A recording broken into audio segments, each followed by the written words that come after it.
Soy la doctora Romina Rísolo, creadora del podcast Diarios de Bioética. Esta es la primera vez que pongo mi voz a un episodio. El motivo tiene que ver con la dificultad de abordar la temática de hoy, depresión y autolesiones en la adolescencia. ¿Por qué cuesta tanto? Es un tema que nos sacude, porque escuchar a un adolescente hablar de depresión o de autolesiones te pone frente a su vulnerabilidad más absoluta, a su sensibilidad. Hola, soy Juana, tengo 20 años y soy artista. Me di cuenta de que tenía depresión cuando tuve uno de mis primeros intentos de suicidio a los 13, 14 más o menos. Venía pasando por una situación difícil, mi entorno no era el mejor ya que tenía muchos problemas en el colegio, aunque tenía familia y amigos que me sabían acompañar muy bien.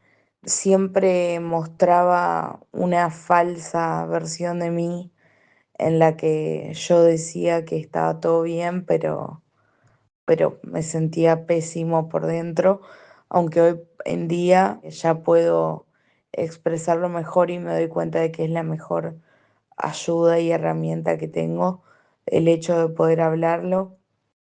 Cuando fue el momento de pedir ayuda, hablé con mis profesionales, con mi psicóloga y mi psiquiatra, que son quienes me acompañaron.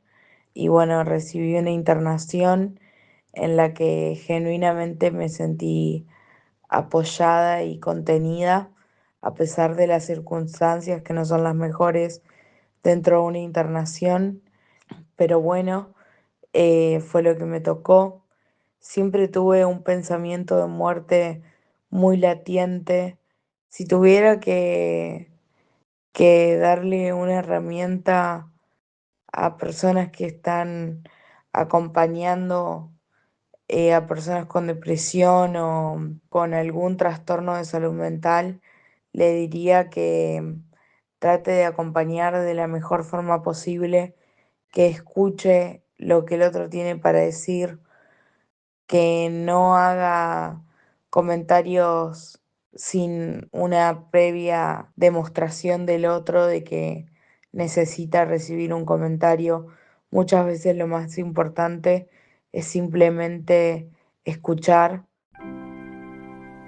Esto es Diarios de Bioética, un podcast del Distrito Quinto del Colegio de Médicos de la Provincia de Buenos Aires. Segunda temporada, episodio 2. Depresión y autolesiones en la adolescencia. ¿Qué podemos hacer cuando duele por dentro? En este episodio vamos a hablar de forma abierta sobre depresión, autolesiones e ideación suicida en la adolescencia. Escuchar estos testimonios puede ser movilizante o sensible para algunas personas. Te sugerimos oírlo con calma, y si sentís que es demasiado, recordá que podés pausarlo.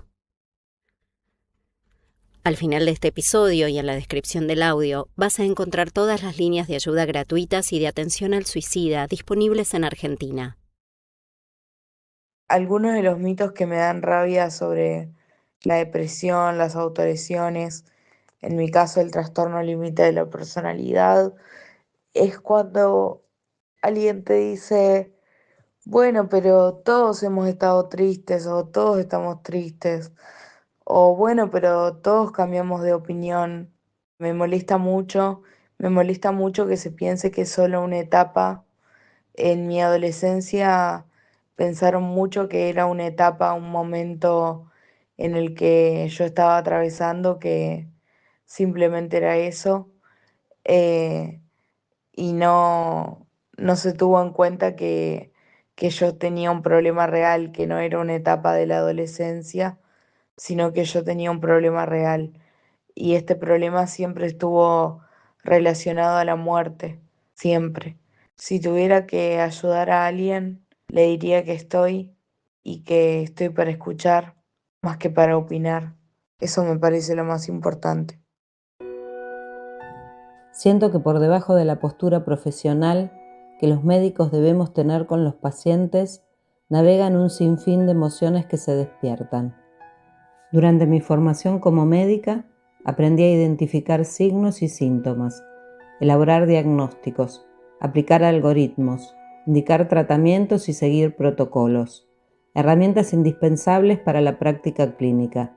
Sin embargo, existen encuentros con el paciente que nos muestran que saber qué hacer no siempre significa saber acompañar plenamente a esa persona. El relato de Juana me llevó a recordar a Venus, una adolescente que vino al consultorio a causa de algunos episodios de autolesiones que vivió, episodios que aparecían ante determinados desencadenantes. Venus entró al consultorio sin mirarme demasiado. Respondía con frases breves, como si cada palabra tuviera que atravesar una distancia enorme antes de llegar hasta mí. Mientras hablaba, yo intentaba ordenar mentalmente todo lo que debía evaluar. Los episodios de autolesión, su frecuencia, los desencadenantes, el riesgo, la presencia de ideas de muerte, su entorno familiar y las posibilidades de acompañamiento. Sabía cuáles eran las preguntas que tenía que hacer. Sin embargo, mientras avanzaba la consulta, sentía que algo se me escapaba. Venus podía responder cuándo había sucedido, dónde y después de qué situación, pero yo seguía sin comprender qué lugar ocupaban esas heridas en su historia. Por momentos tuve miedo de preguntar demasiado, de que se cerrara, de que no quisiera hablar. En otros momentos tuve miedo de no preguntar lo suficiente y pasar por alto algo importante. Frente a ella, sentí que la mirada clínica con la que había aprendido a trabajar no alcanzaba, que necesitábamos otra forma de aproximación. Compartí esto que me pasaba con Macarena Alvarau, médica en curso especialista en medicina narrativa, integrante de la Comisión de Comunicación y Bioética Narrativa de la Sociedad Argentina de Medicina Narrativa.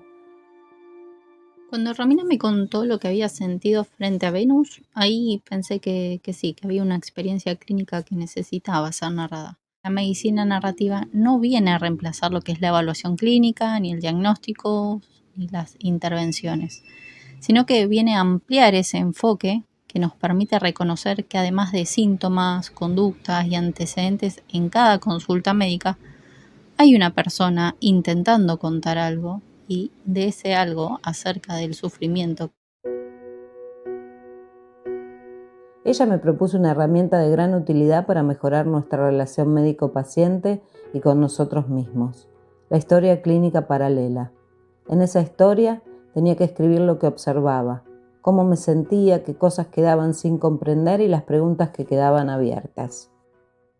En el caso de situaciones de depresión o autolesiones, esta mirada narrativa es muy, muy importante, ya que la lesión no debería convertirse en toda la identidad del adolescente. Es decir, no estamos solamente frente a un o una paciente que se autolesiona, sino frente a alguien con una historia, con vínculos, con silencios, miedos y formas particulares de expresar aquello que todavía probablemente no pueda poner en palabras. Mientras escribo esa historia clínica paralela y reflexiono sobre mi encuentro con Venus, me pregunto qué sienten los y las adolescentes en estos momentos. ¿Qué vemos como adultos?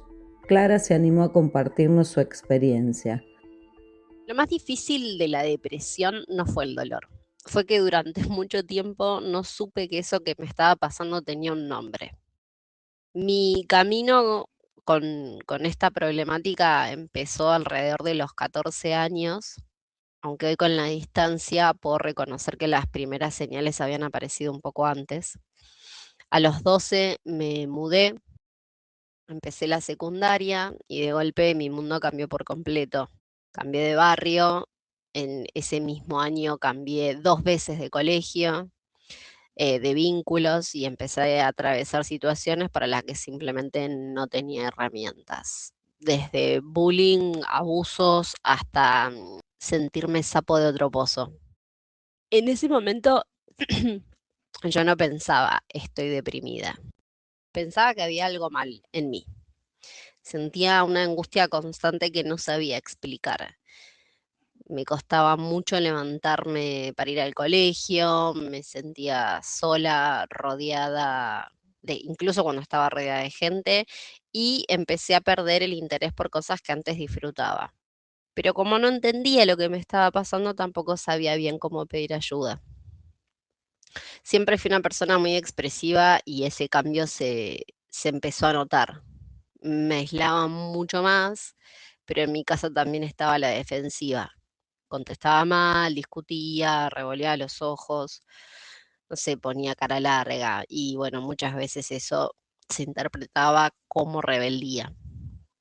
Mientras tanto, para la afuera, yo seguía pareciendo una adolescente más. Iba al colegio, salía con mis amigas, me reía, cumplía con mis responsabilidades, pero había una diferencia enorme entre lo que mostraba y lo que realmente estaba viviendo.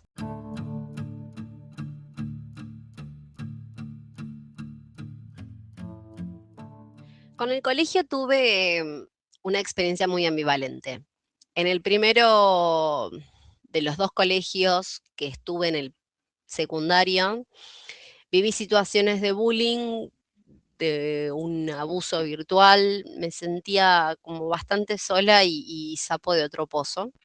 Pero cuando me cambio de colegio, encontré un ambiente mucho más parecido al que venía de la primaria, mucho más cálido, más sostén, más como si fueras parte de un rebaño, y eso me dio un poco de aire.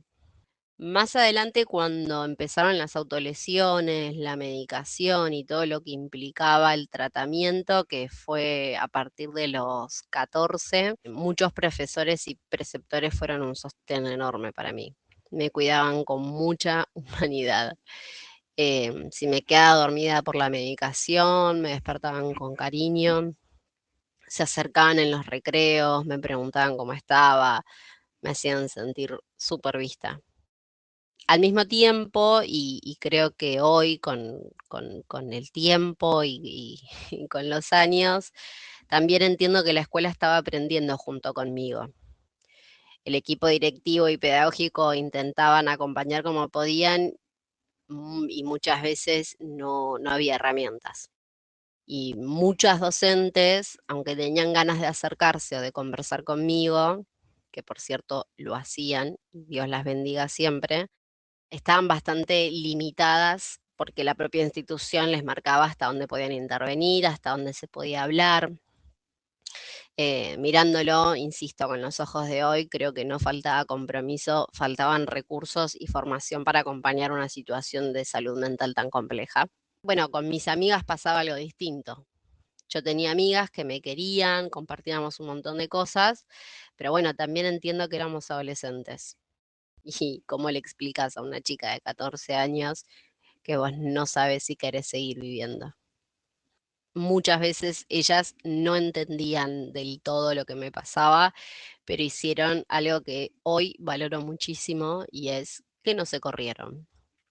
Tengo una amiga de ese colegio que más que una amiga es una hermana el día de hoy y que además la tengo como referente de amistad porque no solo no juzgaba o intentaba cambiarme, sino que ella en su propio espacio terapéutico se hizo de herramientas para decirme, amiga, no es por acá, esto no está bueno para tu vida, hasta acá te puedo ayudar yo, pero de verdad tenés que salir de ahí. No por la depresión en sí, sino por las decisiones que yo estaba tomando que hacían que de alguna manera también perpetuara ese estado. En esta historia clínica paralela, anoto también una pregunta sobre la relación de los adolescentes con el mundo digital. ¿Qué busca un chico que sufre cuando abre una pantalla? ¿Es un lugar de contención o un espacio donde el dolor encuentra una estética peligrosa? Con las redes sociales tuve una relación bastante intensa. En ese momento era en el lugar donde más exponía lo que me pasaba y donde buscaba sentirme comprendida. No había mucho filtro entre mi intimidad y lo público. Además de Facebook, consumía muchísimo Tumblr, que en esos años tenía comunidades donde se romantizaba el dolor, las autolesiones, la rebeldía y la autodestrucción. No digo que hayan sido el generador de mi depresión, pero sí le dio una estética y un relato con el que empecé a identificarme. Era como si me dijera, ser adolescente también es sentirse así. Cuando uno está buscando desesperadamente una explicación para lo que le pasa, esos mensajes pueden calar muy hondo. Por eso hoy creo que las redes sociales no son el problema en sí. El problema aparece cuando un adolescente que está sufriendo encuentra como único espejo contenidos que validan el dolor, pero no muestran que también existe la posibilidad de pedir ayuda, sanar y construir otra historia. El dolor no siempre se expresa de la misma manera. A veces tiene formas sutiles, difíciles de decodificar, tanto en el hogar como en el consultorio. En mi caso, no hubo un día en el que me desperté y pensé, che, lo estoy pasando muy mal. Ojalá hubiera sido tan claro. De hecho, hoy siento que estuve pidiendo ayuda mucho antes de saber cómo ponerlo en palabras. La pedía de maneras muy sutiles em, o muy distintas también. Me aislaba, mostraba referencias o hacía algunos posteos de series o películas medio tristes u oscuras mezcladas con humor en mis redes sociales, queriéndome ir de mi casa, cambiando completamente mi forma de ser. Pero como yo tampoco entendía qué me estaba pasando, era muy difícil decir simplemente necesito ayuda. El primer gran punto de inflexión fue cuando mi psicóloga, con quien ya venía trabajando, me dijo, vamos a buscar a alguien más, que fue para mis 14 años. Ella veía que yo no estaba mejorando, que la angustia seguía creciendo y que empezaban a aparecer ideas de muerte. Nunca voy a olvidar esa conversación porque por primera vez sentí que alguien estaba viendo la magnitud de lo que me pasaba y actuando en consecuencia.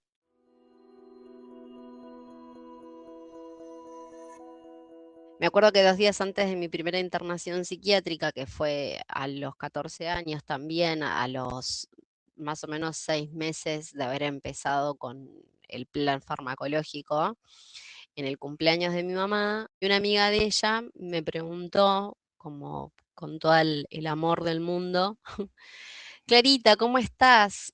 Con una sonrisa en la cara y le dije, con otra sonrisa, que estaba con muchas ganas de levantarme de la silla e ir a acabar con mi vida en las vías del tren. Que no lo haría porque era el cumpleaños de mi mamá, pero que estaba el deseo latente. Y su cara de espanto y de angustia en una tarde que venía siendo de canapés y de brindis y de alegría, me ayudó a entender que no daba para más y que yo no podía seguir sosteniendo la sonrisa en el cumpleaños y a la par diciendo las cosas que me estaban pasando y que realmente sentía. El desconocimiento de madres, padres, docentes y adultos en general ante un dolor tan indescifrable suele venir acompañado de la falta de herramientas. Para profundizar en el abordaje de la depresión adolescente y entender cuándo se encienden las alarmas, nos pusimos en contacto con la doctora Silvia Ongini, médica psiquiatra infanto-juvenil. Le preguntamos sobre las causas de este aumento de casos en la actualidad, el impacto de los cambios familiares y sobre todo, cómo debe intervenir la psiquiatría de forma integrada con las escuelas y las familias.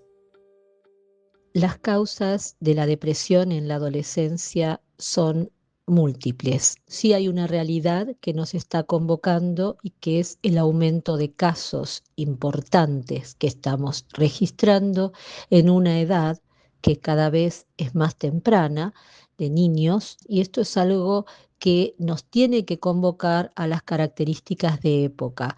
Y cuando hablamos de características de época, también estamos hablando de aspectos multifactoriales. Entonces, no solamente los aspectos biológicos, que siempre nos referimos desde la psiquiatría, que puede haber una tendencia a la depresión, no solamente las características propias de la etapa adolescente, que tiene como una realidad, una manifestación, cierto repliegue, ciertos cambios que son cambios neurobiológicos, hormonales, que los llevan a los jóvenes a cuestionarse todo lo que consideraban como dado o como real, o la búsqueda de sentido, la búsqueda de su identidad. No solamente estos aspectos que siguen pesando, sino que también nos lleva a cuestionarnos características de época que están incidiendo en la proyección a futuro, en la consolidación de los vínculos con pares y con las autoridades o con las figuras significativas, y cómo eso está incidiendo en construir cuadros de depresión cada vez más frecuentes y más significativos en estas edades, donde lo que encontramos también es este vacío de sentido y vacío de proyecto de futuro. Los cambios de estructuras familiares y a las redes sociales, obvio que tiene muchísima incidencia a nivel familiar, o sea, las figuras significativas, padre, madre, tengan el género que tengan, de quien las ejerza, están devaluadas y hay esa asimetría necesaria del cuidador y el cuidado, están desdibujadas en nuestra época, con una devaluación de las instituciones en general, pero de la familia en particular, por supuesto que incide en esta, entre comillas, orfandad que muchos jóvenes y adolescentes terminan experimentando, pero que es a su vez una orfandad con figuras significativas presentes, ¿no?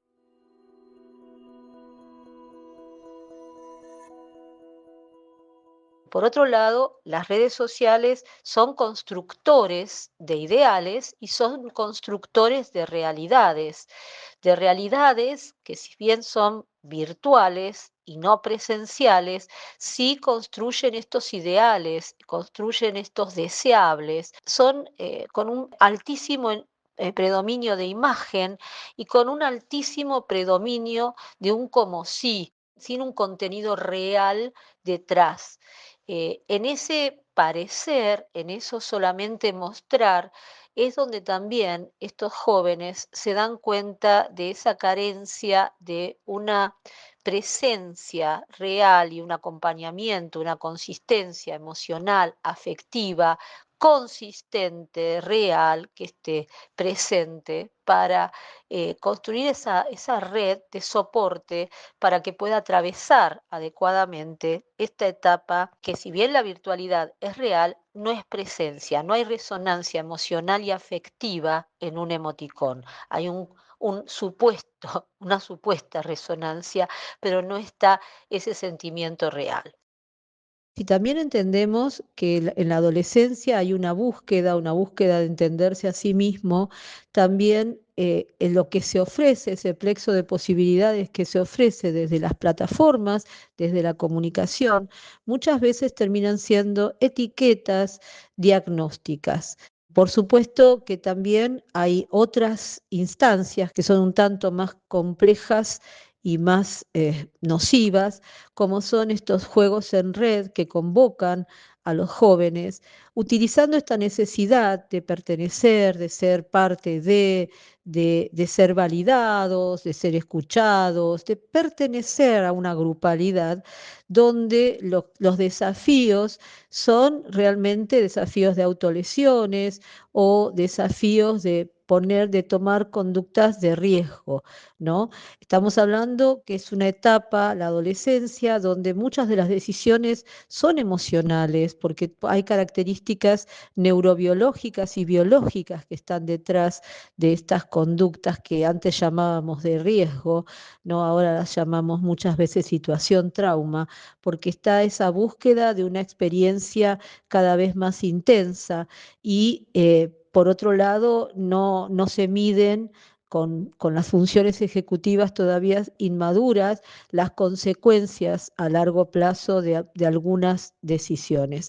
Este combo, en un medio donde hay un bombardeo de estímulos, de información guión desinformación y de una oferta de categorías identitarias que tienen que ver más con categorías de diagnósticos psiquiátricos que con identidades propiamente dichas. Muchas veces podríamos decir que terminan dándole soporte, sostén o andamiaje a estas conductas de riesgo que se multiplican y que se comunican en ciertos grupos de redes sociales. Estamos llegando al final de este episodio. Escribo en la historia clínica paralela. ¿Qué intentaba decir Venus con su cuerpo cuando las palabras no alcanzaban? ¿Cuántas veces su dolor habría sido interpretado como exageración, manipulación o búsqueda de atención? Y pienso que aun cuando su conducta buscara llamar la atención, ¿no sería esa una forma de pedir ser mirada? Lo más importante es entender que si hay un padecimiento y hay un sufrimiento, el llegar a un diagnóstico es parte del trabajo del profesional, porque el diagnóstico lo que nos habilita es a poder dar las herramientas de ayuda. Es el diagnóstico o la categoría diagnóstica de un adolescente está deprimido, es un diagnóstico complejo que elaboramos y que establecemos los profesionales, teniendo muchas variables y también precisamente para ayudarlo lo más rápido posible a que salga de ese estado y que pueda recibir las herramientas para disfrutar plenamente de su existencia. Venus se llevó indicaciones, una red de acompañamiento y una nueva consulta. Yo me llevé una pregunta: ¿cómo cuidar a un adolescente sin reducirlo a la herida que aparece en su cuerpo? Aquella adolescente que a los 14 años atravesaba su primera internación psiquiátrica, logró encontrar espacios para sanar y transformar el dolor en una potente herramienta creativa. Hoy Clara es graduada en comunicación social, docente universitaria, productora del podcast Arts, More y Confusión y autora del libro Fragmentos rizomáticos, Memorias en el espejo. Un trabajo que combina narrativas analógicas y collage de sus propios diarios, invitando a otros a transformar sus heridas en arte. Como ella misma nos dice, ponerle palabra, cuerpo y arte a esas vivencias no es solo una elección profesional, sino una necesidad humana.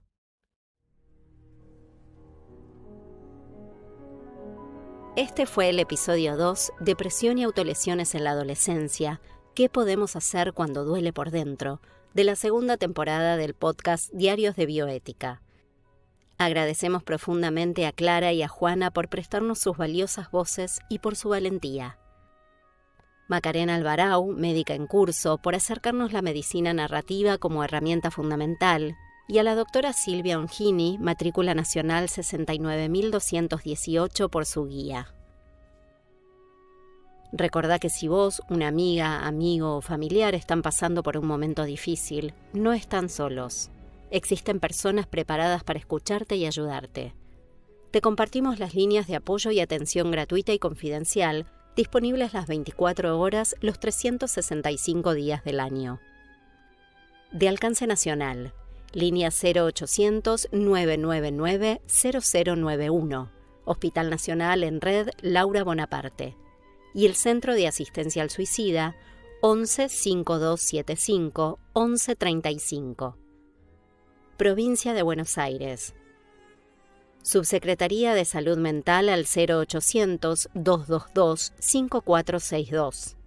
Ciudad de Buenos Aires y Gran Buenos Aires. Línea 135 o el programa Salud Mental Responde al 0800-333-1665.